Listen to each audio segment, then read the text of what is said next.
Hello, class. This is Mr. Hart, and in this podcast, I want to start the fossilization chapter. And so let's get right into it.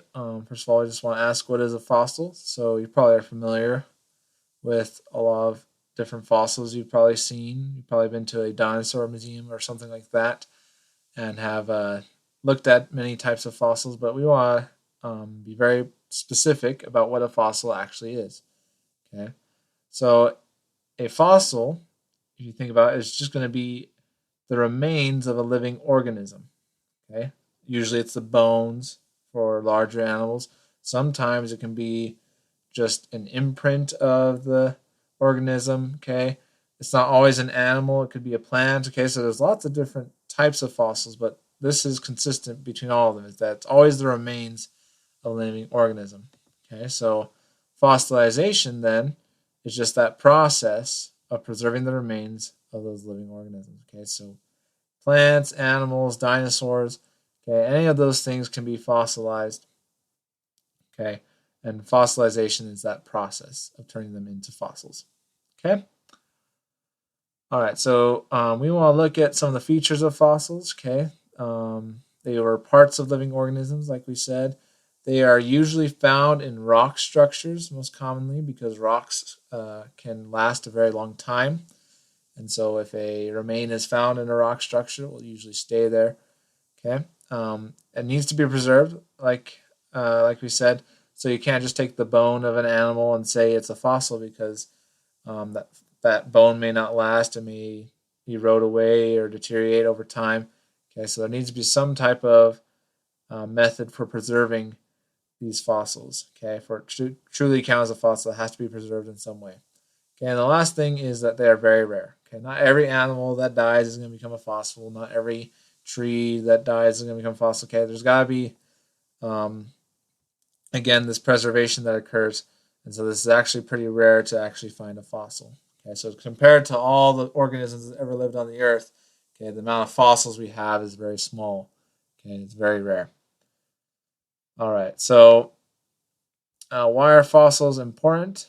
We want to think about, fossils are cool. Everyone likes to see a cool dinosaur bone or something like that. But why is it important that we have fossils? Okay, and this is an example I use in class. If you look at this tooth, this is a prehistoric shark tooth, and this is a modern day shark tooth. Okay, so looking at this fossil, we can see that this tooth used to be very large, very rounded.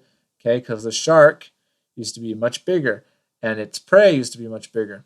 Okay, but nowadays the teeth are smaller, the shark is smaller, and the prey is smaller. That's probably because over time the fish got smaller and smaller so that they could swim faster and faster. Okay, so they could swim away from the shark. And so the shark had to adapt and also get smaller teeth so it could catch these smaller fish. And you'll also notice that it has these kind of curved teeth, which is probably to help the shark kind of hook in on its prey and so that it can't swim away. So just by analyzing something as simple as teeth, we can determine a lot about some of these prehistoric animals. Okay, so fossils can be very important. Here's some other things that fossils can help us do. They can help us discover extinct species like dinosaurs, for example, a dodo bird, things like that. They help us trace species evolution, like the tooth example, okay, how an animal has adapted over time. They can help us determine the ages of parts of the earth, and we'll get to that in a second. And they can help us determine the shape of prehistoric landscapes. Okay, so let's go through each one of these and kind of look at examples for all of them.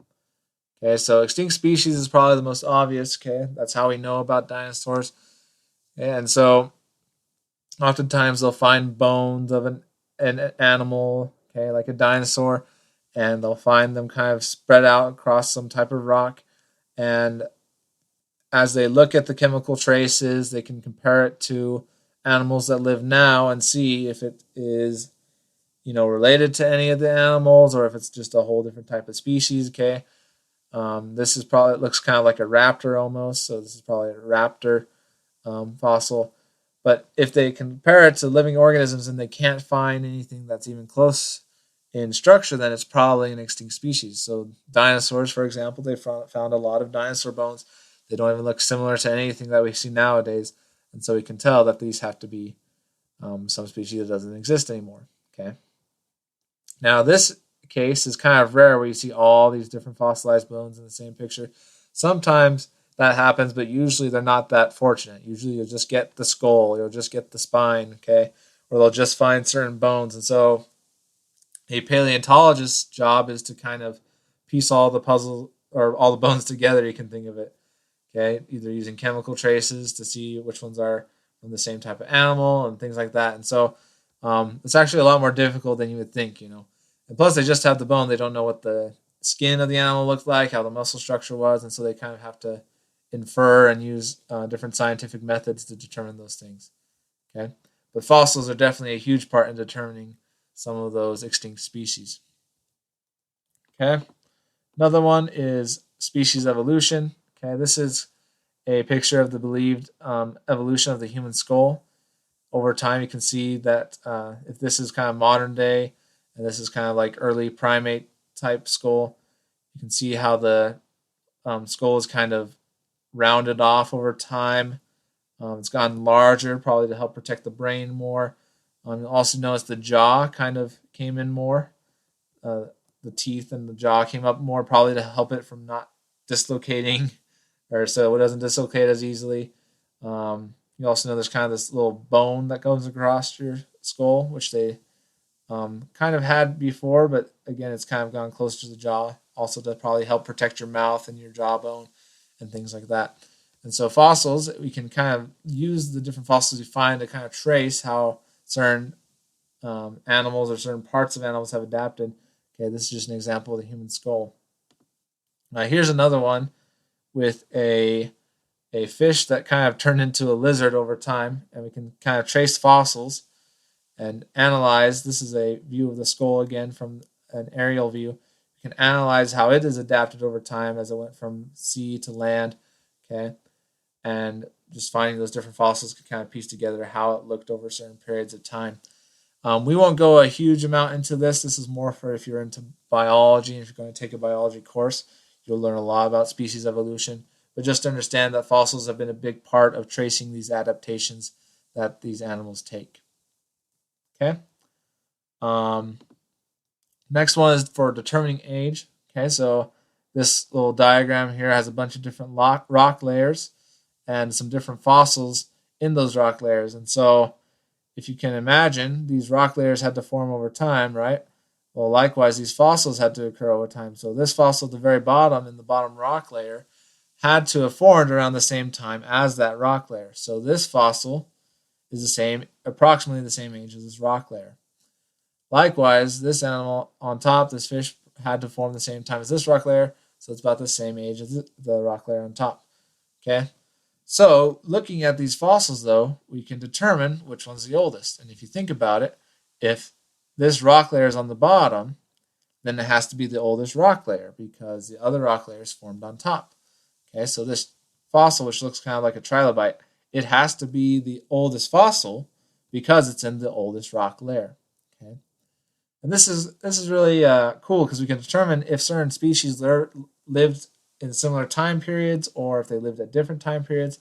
So obviously, the animal in letter A and the animal in letter E did not live at the same time period because they were in different rock layers. This one's much younger than this one.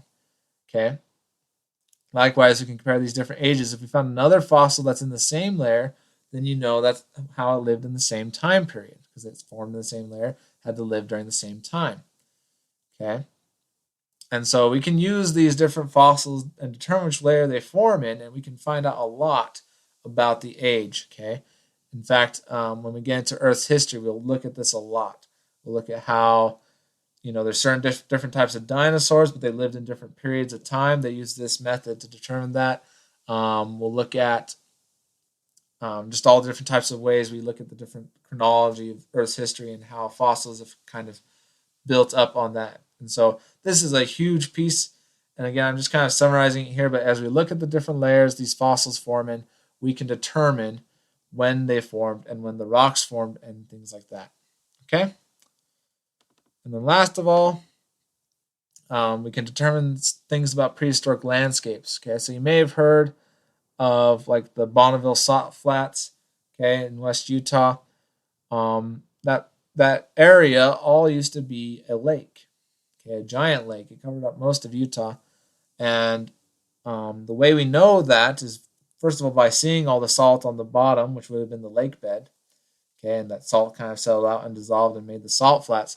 But we also can see these fossils kind of embedded in rocks in high places in the mountains, and so you can imagine that back then these shells and these different fossils would have been at the shore of the lake or wherever it may have been. And by tracing where these fossils were, we can determine how high the lake was, where it went, and things like that by seeing where do we get these different fossils.